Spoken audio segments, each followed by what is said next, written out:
এক দফা এক দাবি,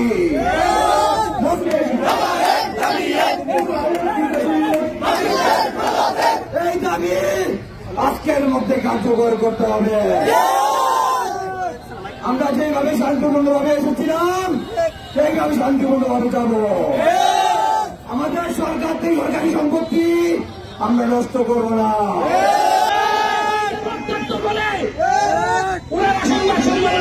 আমরা কি দূষকদের সাথে আঘাত করেছি?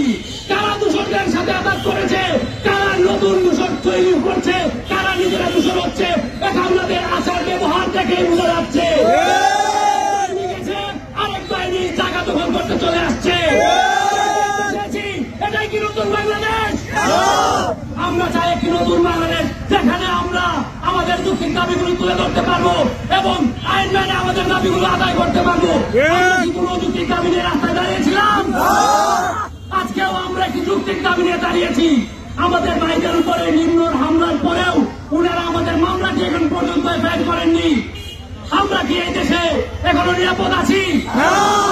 এখনো তো মনে হচ্ছে দূষণরা ঘাপটি মেরে বসে আছেন।